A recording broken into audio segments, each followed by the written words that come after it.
नमस्कार साथियों, स्वागत आप सभी का।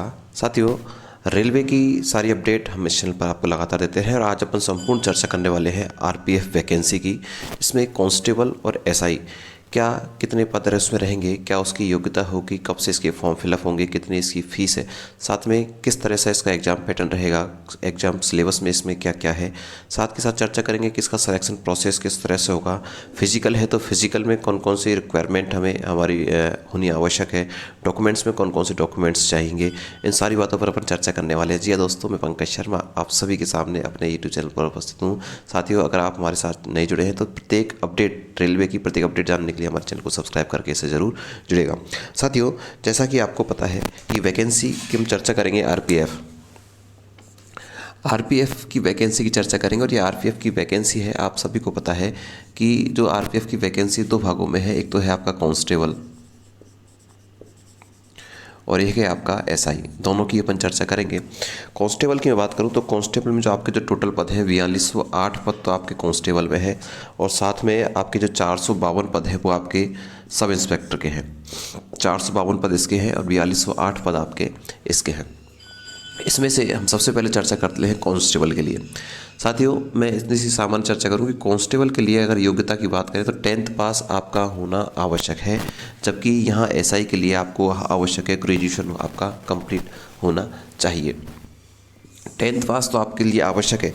इसके साथ साथ में अगर मैं आपकी बात करूं कि सर इसमें हम एज का भी हमें बता दीजिए, एज में कोई छूट है या नहीं है, तो उसके बारे में आपको बता देता हूँ।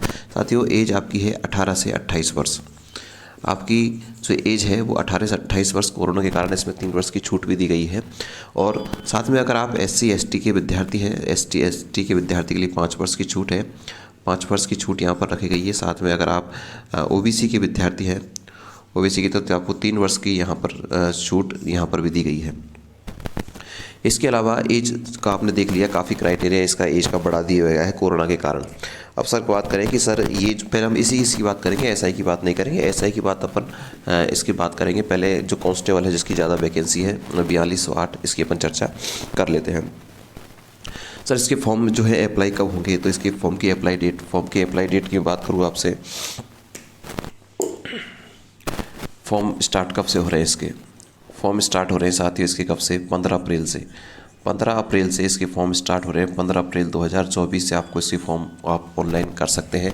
इससे पहले आप इन चीज़ों को एक बार देख लें कि आप इस एज के अंतर्गत आ रहे हैं, आपकी 10th पास है या नहीं है, इसके आगे आप देख लें। सर इसका जो सिलेक्शन प्रोसेस है, अर्थात मैं इसकी बात करूँ, इसकी चयन जो प्रक्रिया है, क्या इसका सिलेक्शन प्रोसेस रहने वाला है, इसकी चयन प्रक्रिया क्या है। देखिए साथियों, सबसे पहले चयन प्रक्रिया में आपसे ली जाएगी आपकी लिखित एग्जाम, आपसे लिखित परीक्षा आपसे ली जाएगी। लिखित परीक्षा आपकी होगी। लिखित परीक्षा के बाद में आपका होगा शारीरिक दक्षता अर्थात फिजिकल आपका होगा। शारीरिक दक्षता परीक्षण अर्थात फिजिकल आपका होगा। अभी हम चर्चा करेंगे फिजिकल में क्या क्या आवश्यक है, उसकी भी चर्चा अपन इसी वीडियो में करने वाले हैं। इसके बाद में साथियों आपके लिए होगा आपका डीबी अर्थात आपका डॉक्यूमेंट्स वेरिफिकेशन आपका हो जाएगा। और इसके बाद में डॉक्यूमेंट्स वेरिफिकेशन के बाद में आपका कराया जाएगा मेडिकल। आपका क्या कराया जाएगा, मेडिकल कराया जाएगा। अगर इस सारे चरणों से आप निकलते हैं तो आपका निश्चित रूप से क्या हो जाएगा, चयन हो जाएगा। ये इस तरह का इसका सिलेक्शन प्रोसेस रहेगा। अब मैं बात करूं कि सर लिखित परीक्षा में इसमें क्या क्या आपसे पूछा जाता है। तो देखिए साथियों, लिखित परीक्षा में आपसे, लिखित परीक्षा की बात करें तो लिखित परीक्षा में इसके 3 तरह के पार्ट आते हैं। आपसे 120 प्रश्न पूछे जाएंगे, 120 प्रश्न पूछे जाएंगे और 120 प्रश्न होंगे आपके 120 मार्क्स के। 120 प्रश्न पूछे जाएंगे और 120 प्रश्न कितने अंक के होने वाले हैं, आपके 120 अंक के ही होंगे। और इस सबको करने के लिए आपको समय दिया जाएगा 1.5 घंटे का। कितना समय, 1.5 घंटे, या कह दो आप 90 मिनट का समय आपको इसमें दिया जाएगा। अब इसमें क्या क्या पूछा जाएगा, देखिए लिखित परीक्षा में आपसे 3 पोर्शन पूछे जाएंगे। एक तो आपसे रीजनिंग के प्रश्न पूछे जाएंगे, किसके साथियों, रीजनिंग के प्रश्न पूछे जाएंगे, आपसे मैथ्स के प्रश्न पूछे जाएंगे और आपसे जीके एंड जीएस के प्रश्न पूछे जाएंगे। रीजनिंग के जो प्रश्न होंगे आपके, रीजनिंग के प्रश्नों की संख्या होगी आपके 35 क्वेश्चन यहाँ से पूछे जाएंगे, 35 क्वेश्चन आपसे यहाँ से पूछे जाएंगे। और साथियों आपका ये पार्ट थोड़ा सा बड़ा है, इसे 50 क्वेश्चन आपसे ये पूछे जाएंगे। GK and GS current GK वाला पोर्शन है वो आपसे 50 क्वेश्चन यहाँ से पूछे जाएंगे। तो रीजनिंग के 35 क्वेश्चन, आपका जो साइंस मैथ है, मैथ के 35 क्वेश्चन, और जो आपका जीके और जनरल साइंस है, इससे आपसे कितने प्रश्न पूछे जाएंगे? 50 प्रश्न पूछे जाएंगे। टोटल प्रश्न आपसे 120 प्रश्न पूछे जाएंगे। आपके लिए समय दिया जाएगा 90 मिनट का, आपके पास समय इसमें दिया जाएगा।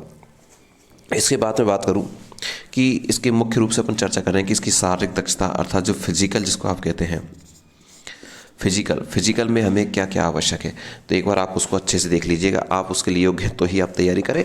जैसे कुछ चीज़ों में तो हम इम्प्रूवमेंट कर सकते हैं, हाई जंप, लॉन्ग जंप, अपने रनिंग, इसमें तो इम्प्रूवमेंट कर सकते हैं। लेकिन अगर हमारी लंबाई कम है ना, तो उसमें हम नहीं कर सकते। वो आप एक बार देख लीजिएगा। देखिए, लिखित में सबसे पहले मैं शारीरिक परीक्षा में आपको बात करूँ, सबसे पहले मैं बात करूँ आपकी लंबाई। आपकी जो लंबाई है, लंबाई कितनी होनी चाहिए इसकी बात करूं तो साथियों, आपकी जो लंबाई से मांगी गई है 165 सेंटीमीटर मांगी गई है। कितनी है? 165 सेंटीमीटर आपकी लंबाई मांगी गई है। साथियों, आपका जो चेस्ट है, और आपका जो चेस्ट है 157 फीमेल का बता देता हूँ, 157 फीमेल का है, और ये किसका है? मेल का। फीमेल का 157 सेंटीमीटर है, मेल का 165 सेंटीमीटर है। अगर मैं चेस्ट की बात करूँ, आपकी चेस्ट की बात करूं, चेस्ट में आपकी 80 से 85 के बीच में आपसे आपका चेस्ट मांगा गया है।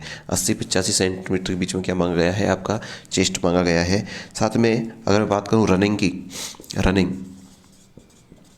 रनिंग की बात करूं तो रनिंग आपसे मांगी गई है 1.61 किलोमीटर, और ये आपसे मांगी गई है साथियों कितने?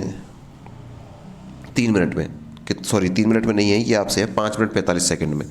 कितने? 5 मिनट 45 सेकंड में। ये मेल की है 1.61। अगर मैं फीमेल की बात करूं तो फीमेल का तो कम ही है, उनको तो कम का ही दौड़ना है। उनको 3 मिनट में दौड़ना है, 800 मीटर दौड़ना है। फीमेल को कितना दौड़ना है?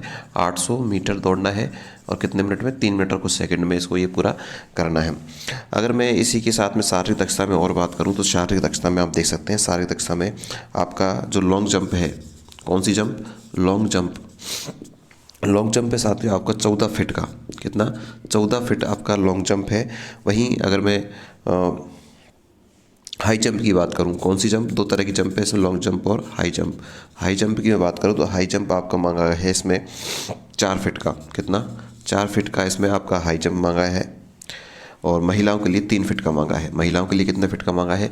3 फीट का इसमें हाई जंप मांगा गया है। ये आपकी सामान्य चीज़ें हैं। तो पहले आपकी एग्ज़ाम होने वाली है, पहले तो आपका रिटर्न एग्ज़ाम होने वाला है, उसके बाद में आपका फिजिकल होने वाला है, उसके बाद में आपका डीवी होने वाला है, और उसके बाद में आपका क्या होने वाला है? मेडिकल। इस तरह से आपका लास्ट में क्या हो जाएगा? सिलेक्शन आपका लास्ट में हो जाएगा।